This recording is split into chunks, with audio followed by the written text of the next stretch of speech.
আসসালামু আলাইকুম। আশা করি সবাই ভালো আছেন। আজকে আমরা বট ভাজা বা গরুর ভুঁড়ির অসাধারণ রেসিপি দেখব।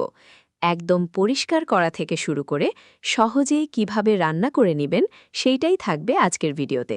তাই শুরু থেকে শেষ পর্যন্ত অবশ্যই দেখতে থাকুন। সবার আগে ভুঁড়িগুলো কাঁচি দিয়ে কেটে নিতে হবে এবং ফুটন্ত গরম পানিতে 2 থেকে 3 মিনিট ভিজিয়ে রাখতে হবে। ভেজানোর ফলে ভুঁড়ির মধ্যে থাকা যে চামড়া বা ময়লা সেগুলো নরম হয়ে যাবে এবং পরবর্তীতে আমরা সহজে চামচ দিয়ে সেটা উঠিয়ে ফেলতে পারব।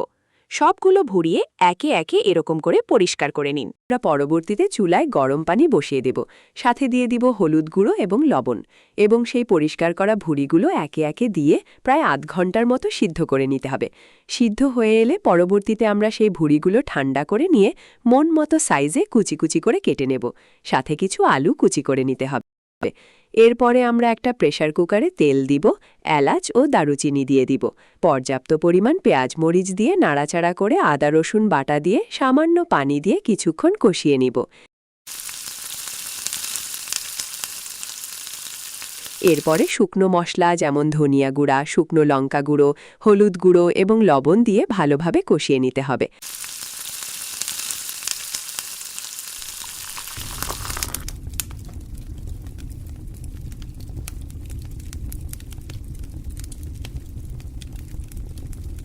এরপরে আমরা সেই কেটে রাখা আলু এবং ভুঁড়িগুলো দিয়ে প্রেসার কুকারে একটি সিটি পর্যন্ত অপেক্ষা করব।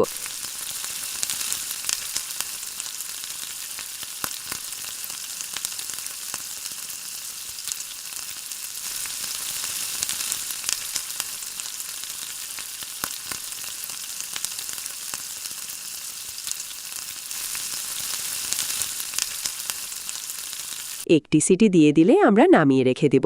পরবর্তীতে একটি প্যান নিব, সেখানে তেল এবং শুকনো মরিচ দিয়ে দিতে হবে।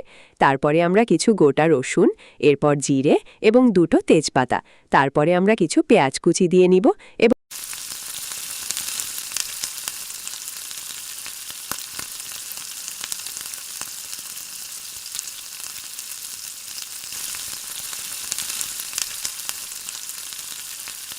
নাড়তে নাড়তে যখন লাল হয়ে আসবে কালারটা, তখন আমরা সেই সিদ্ধ করে রাখা বট এবং আলু প্যানে দিয়ে দিব।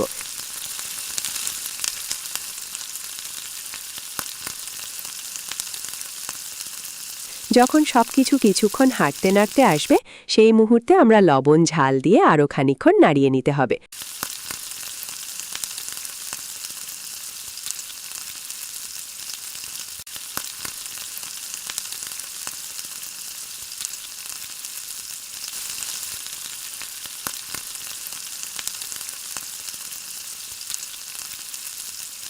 যখনই আমরা নাড়তে নাড়তে হালকা ভাজা ভাজা হয়ে আসবে, তখন সামান্য জিরে গুঁড়ো ছিটিয়ে দিন। এরপর কিছুক্ষণ নেড়েই নামিয়ে নিলেই রেডি হয়ে যাবে আমাদের বট ভাজা। এগুলো গরম ভাত এবং কাঁচামরিচ দিয়ে খেতে দারুণ মজা লাগবে। তাছাড়াও এরকম সুন্দর সুন্দর ভিডিও আরও দেখতে আমাদের চ্যানেলটিকে অবশ্যই সাবস্ক্রাইব করবেন এবং পাশে থাকবেন। ধন্যবাদ।